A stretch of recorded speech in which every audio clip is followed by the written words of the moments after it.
Oh my God. Let me tell you something right now. Just the lights.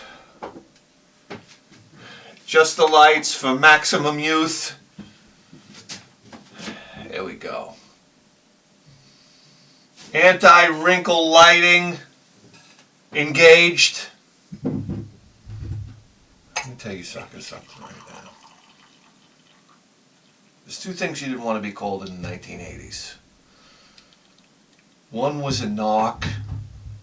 Remember that? Oh yeah. I mean, those were fighting words. Hey man, you a Narc? Fuck no!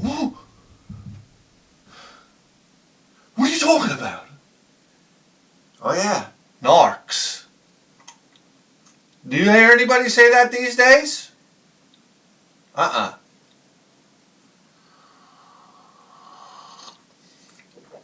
And where did the whole Narc thing come from, too? I think it came from 21 Jump Street. Am I wrong? Oh, man, let me tell you something. There's two things you didn't want to be in the 1980s, baby. It was a Narc and a Bon Jovi fan. Huh? You gotta understand something.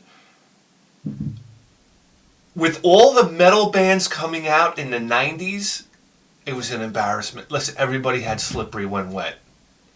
But no guy could possibly admit to listening to Bon Jovi back in the day. They had great songs. Runaway. I mean, Slippery When Wet was like the Hysteria album. Come on. Living on a Prayer.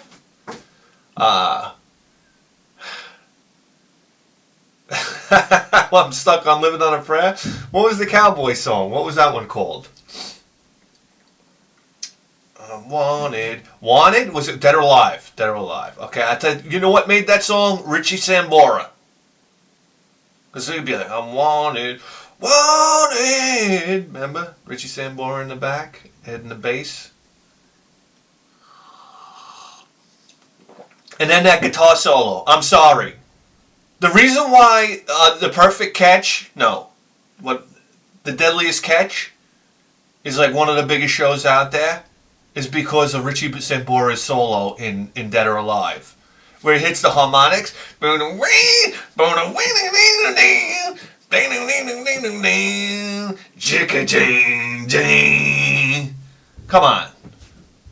Come on.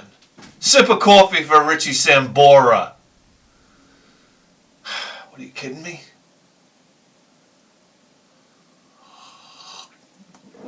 Not to mention he was banging Heather Locklear. You remember going into Busy Bee Mall? And there would be like the Heather... You'd either have to have the Heather Locklear poster or the Lita Ford poster. Or the Haulin' Ass poster. Remember Haulin' Ass? All the girls bent over with thongs. In the back of a pickup truck. Haulin' Ass. Huh? I remember all my friends' older brothers had the Hauling Ass poster. That poster and the poster of the Lamborghini. Come on. Which also brings us to Narc. We're going to talk about the most violent cop games you've ever seen in your life, okay? It's Narc and Techno Cop. Okay, and for some reason cops in the 80s were driving around in Lamborghinis and Porsches. I don't know how this makes any sense.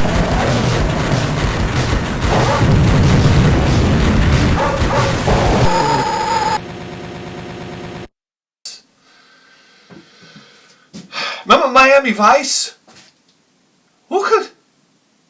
Listen, this is back when cops were cops. You had Miami Vice. You had RoboCop.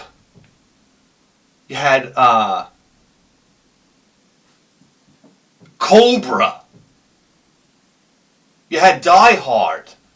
Late 80s, early 90s, man. Cops could pull you over and give you a knuckle sandwich for driving through a red light or a stop sign.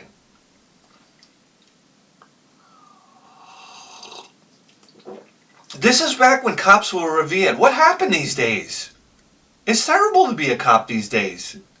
You can't even choke a guy to death anymore. Jesus Christ.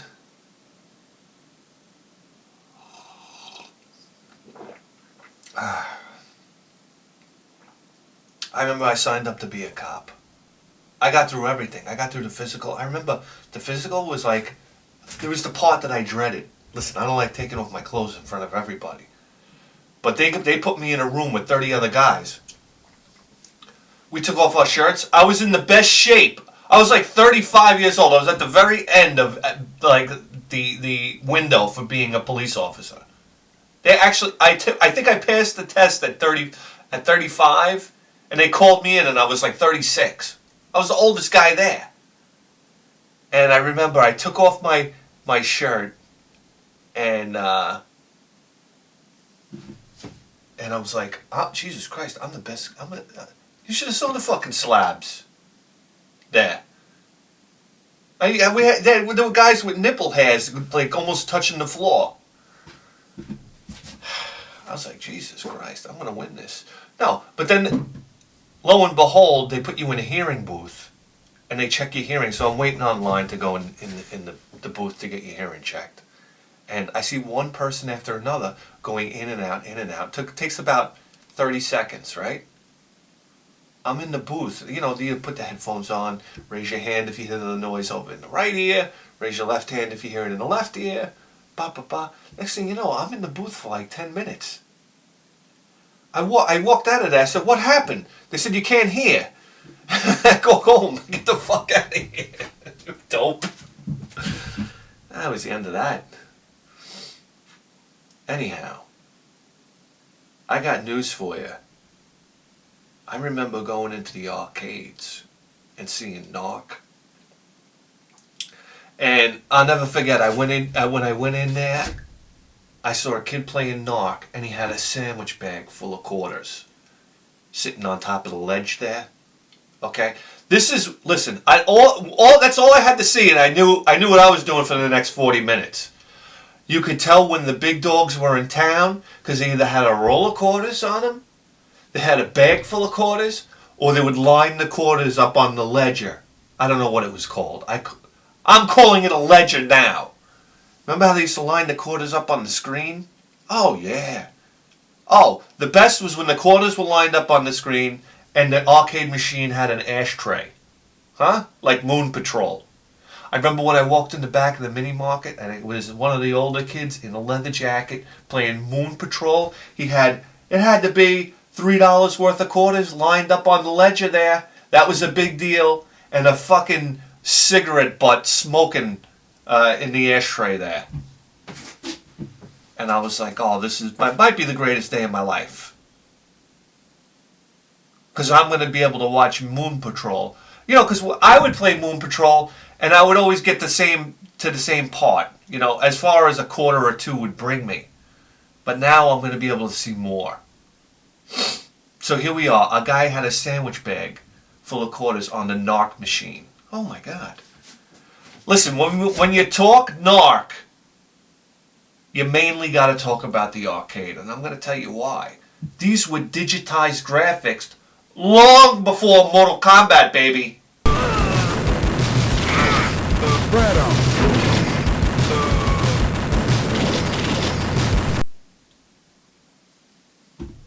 This might have been the first time that I saw these type of graphics before.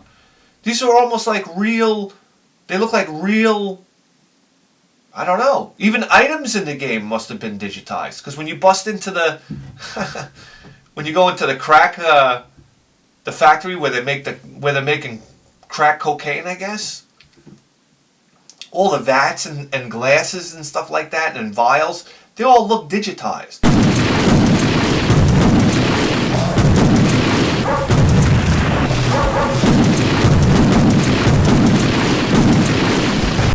And so did the characters, but oh my God, Narc was a horrifying game. You had drug dealers, like you'd punch into your computer, and they were the drug dealers, like holding syringes and whatnot, or knives, and they would scream. They all had like a screaming type of laugh.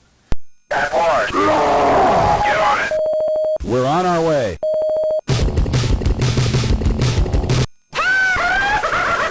Where the hell are you? We're on our way. You're like, oh my God, what is going on? This criminal underground. And when you would fight guys in the streets, they would try to stab you, throw syringes at you. And the syringes would stick into like your leg and whatnot. Spread 'em.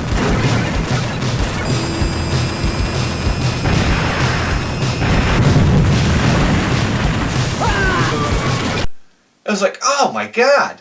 And you would kill guys and they would drop bags of coke, they would drop cash, or you could arrest them. But the biggest thing with Narc is you had a rocket launcher.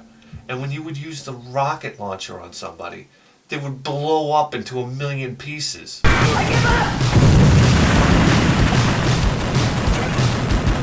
Oh my God, it could be like a big crowd of drug dealers coming at you. You fucking nail them with the rocket launcher, and there was like legs and arms and heads flying everywhere.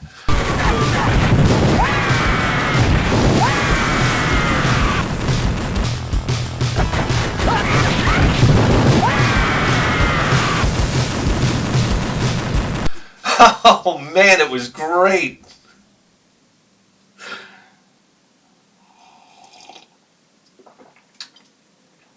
But the thing, the mayhem of Narc was when you got to the very end of it. And number one, just before you fight the main boss, Mr. Big comes out in a wheelchair. And I just remember this guy he's this big fat guy zipping around in a wheelchair, and he's shooting you with like a machine gun. And then there's like all these dogs running around and they're barking. And he's laughing like, and you hear dogs barking in the background, and you shoot him with a rocket launcher, and he comes flying out of his wheelchair, flops on the floor, and then scrambles away on his hands and knees. I just remember thinking to myself, there's something so wrong about this. It was so wrong.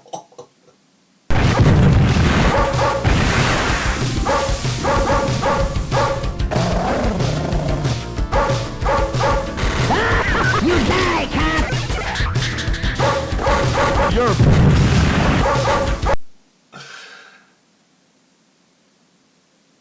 But from there, it led you into one of the craziest boss fights I've ever seen in the arcade. I mean, you go into crack headquarters, you use the gold key card, and when you go into crack headquarters, all of a sudden it's Mr. Big's head. Like Mr. Big's head mounted on something, and he starts coming at you, and his tongue is coming out and wiggling, and like he's shooting tongues out of his mouth. You die, cop!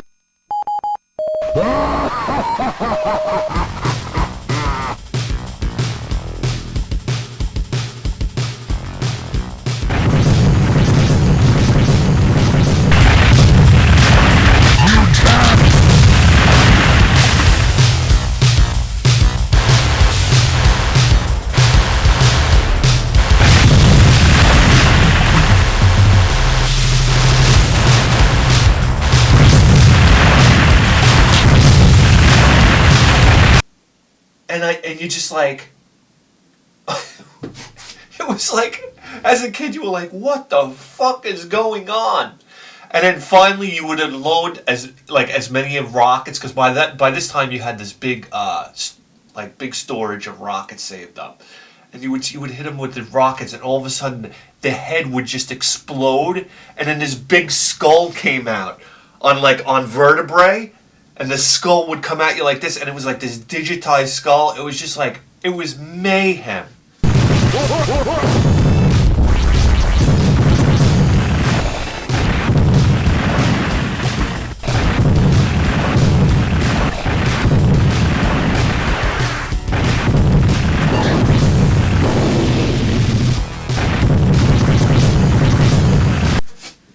Mayhem.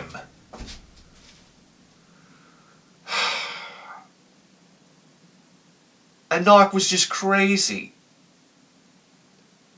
you in the beginning of the whole arcade, you would come out in this Porsche, speeding in a Porsche. You're a police officer, mind you, speeding in a Porsche, and then you would like hit the brakes. The Porsche would do a spin out, and then you would jump into the air out of the Porsche and just start gunning everybody down. You had a machine gun and a rocket launcher. I mean, come on.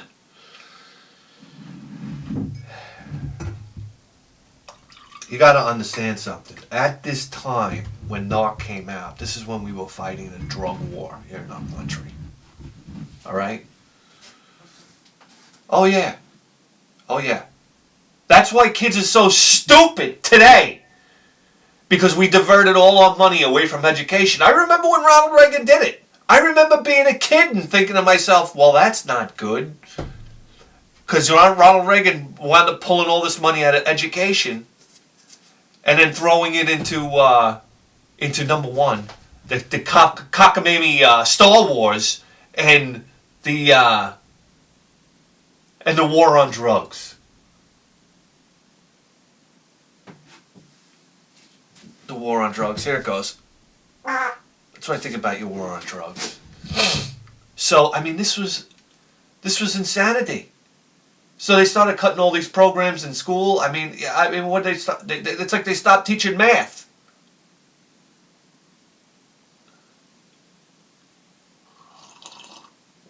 Thank you. Now we have all these dummies running around who should be on drugs. Some of these kids, they do the dumbest things. I feel like saying to them, kid, are you on drugs? And if they tell me no, I feel like telling them you should be on the drugs. Oh my God. What did the drug war get us anyhow? Oh, legalize the pot all over the place anyhow. So there you go. Money well spent.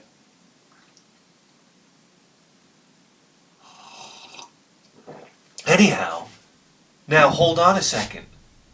Now Narc was ported to the NES, and what made it so exciting on the NES? I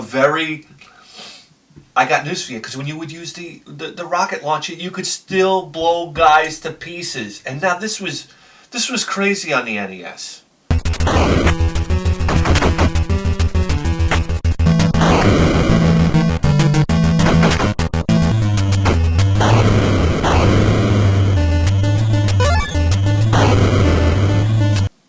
Really was. You didn't see this type of thing.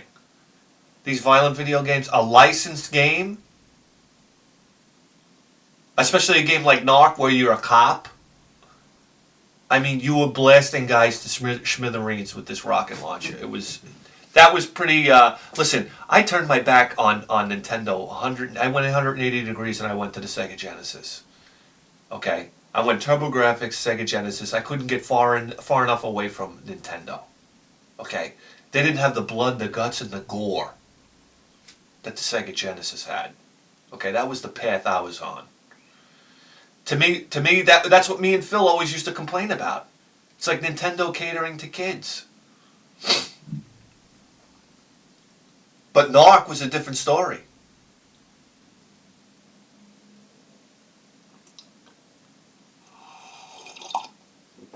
And on the Sega Genesis, I remember renting Techno Cop. Techno Cop. Busted.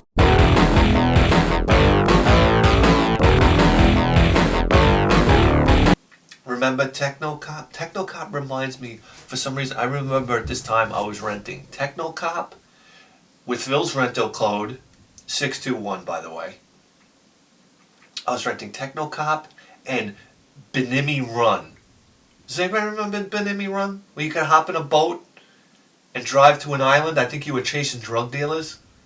But you'd hop in this speedboat. And you didn't have to drive to the island so quick.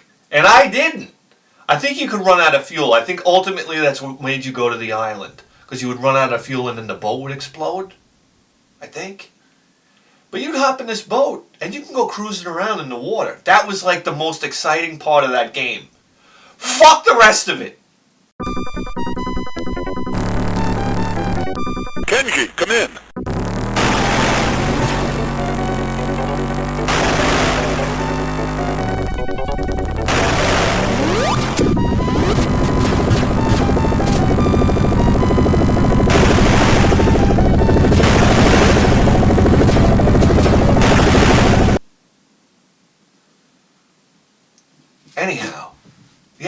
in Techno Cop, and the thing about the big draw with Techno Cop is, you'd hop in your Lamborghini, you drive around shooting down other cars. It was like a mixture of road blasters and what would it be? A mixture of road blasters and rolling thunder, in a way. But then you would go through these apartment buildings, and there would be the the most ridiculous perps, guys with mohawks. What was with bad guys in 80s, like side-scrolling beat 'em ups where they had a whip? You have a gun and they have a whip. I never understood the guy. When you crack me up, the guy would come out of the room and start whipping you with like a bull whip, and then you would shoot them and turn them into a twitching pile of bloody goo laying on the floor with eyeballs, and the guy's hands would go like this.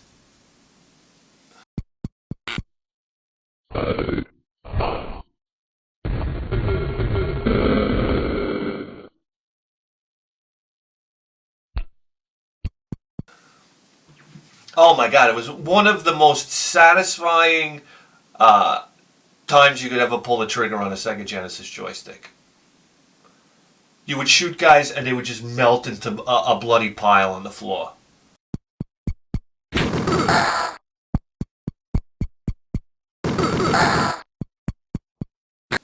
Oh, it was fantastic. Not to mention Techno Cop was so hard. I remember there was a little kid that would run out and kick you in the knee, and you could gun him down. There would be a little kid in like a striped shirt on, he had a fucking yo-yo or something. You'd gun him down right on the floor. It was like, whoa.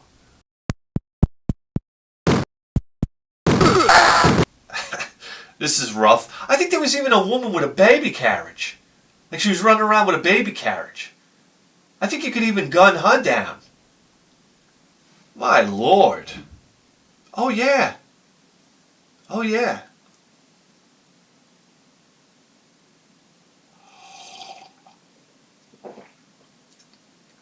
And then you'd hop back in your Lamborghini.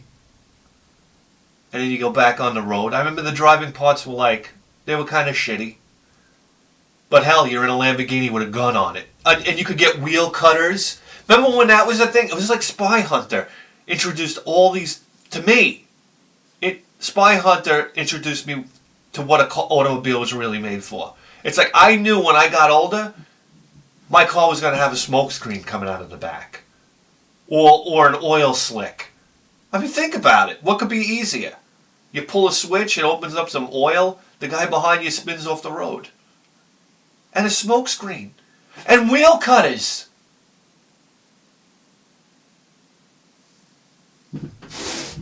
When I was a kid, I was convinced that my car was going to have wheel cutters on it. And somebody was going off the road. Come on, they had it in Techno Cop. Anyway, there you have it. When cops could be cops, I mean, come on. Narc and Techno Cop. Here you go. You just tuned into the greatest video game program in the history of human civilization. And you better believe that. With a 4K face!